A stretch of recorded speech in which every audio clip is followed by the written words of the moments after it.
Praise the lord. ದೇವರಿಗೆ ಸ್ತೋತ್ರವಾಗಿರಲಿ. ಈ ದಿನದ ದೇವರ ವಾಗ್ದಾನವು ಪ್ರಕಟಣೆ 3ನೇ ಅಧ್ಯಾಯ 10ನೇ ವಚನದಲ್ಲಿ, ಲೋಕದ ಮೇಲೆಲ್ಲ ಬರುವುದಕ್ಕಿರುವ ಶೋಧನೆಯ ಸಮಯದಲ್ಲಿ ನಿನ್ನನ್ನು ತಪ್ಪಿಸಿ ಕಾಪಾಡುವನು. ಆಮೆನ್. ಹೌದು ಪ್ರಿಯ ದೇವ ಜನರೇ, ಈ ನಿರೀಕ್ಷೆಯು ನಿಮ್ಮ ಆಸೆಯನ್ನು ಭಂಗಪಡಿಸುವುದಿಲ್ಲ.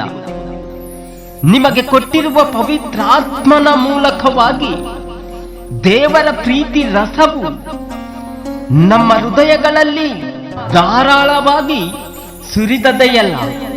ಅದಾದ್ದರಿಂದ ಪ್ರಿಯ ಸಹೋದರರೇ, ಮನುಷ್ಯರು ಸಹಿಸಬಹುದಾದ ಶೋಧನೆಯೇ ಹೊರತು ಬೇರೆ ಯಾವುದೂ ನಿಮಗೆ ಸಂಭವಿಸಲಿಲ್ಲ.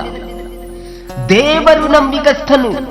ನಿಮ್ಮ ಶಕ್ತಿಯನ್ನು ಮೀರುವ ಶೋಧನೆಯನ್ನು ನಿಮಗೆ ಬರಗೊಡಿಸದೆ ನೀವು ಅದನ್ನು ಸಹಿಸುವುದಕ್ಕೆ ಶಕ್ತರಾಗುವಂತೆ ಶೋಧನೆಯಾಗುತ್ತಲೇ ತಪ್ಪಿಸಿಕೊಳ್ಳುವ ಮಾರ್ಗವನ್ನು ಸಿದ್ಧ ಮಾಡುವನು.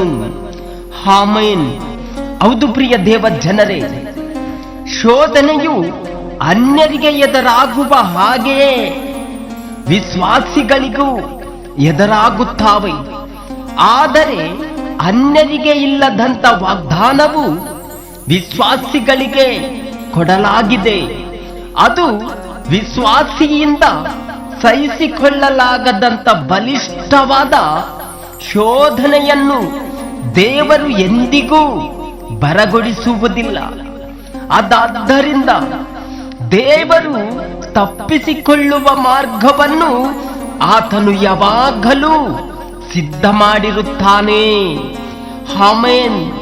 ಆತನು ಸಂಪೂರ್ಣವಾಗಿ ನಂಬಿಗಸ್ತನಾಗಿದ್ದಾನೆ. ಪ್ರಿಯ ಸಹೋದರರೇ, ನೀವು ಈ ಲೋಕದಲ್ಲಿರುವ ಶೋಧನೆಗೆ ಸಿಕ್ಕಿಕೊಂಡಿದ್ದರೆ ಭಯಪಡಬೇಡಿರಿ.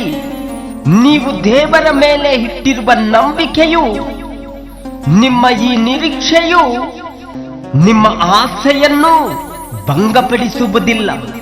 ಧೈರ್ಯವಾಗಿರ್ರಿ, ಏಕೆಂದರೆ ದೇವರು ನಿಮ್ಮ ಇಕ್ಕಟ್ಟಿನ ಸಮಯದಲ್ಲಿ ಹತ್ತಿರವಿದ್ದು ಶೋಧನೆಯ ಸಮಯದಲ್ಲಿ ನಿಮ್ಮನ್ನು ತಪ್ಪಿಸಿ ಕಾಪಾಡುತ್ತಾನೆ. ಆಮೆನ್. ದೇವರು ಈ ವಾಕ್ಯಗಳನ್ನು ಆಶೀರ್ವದಿಸಲಿ. ಆಮೆನ್.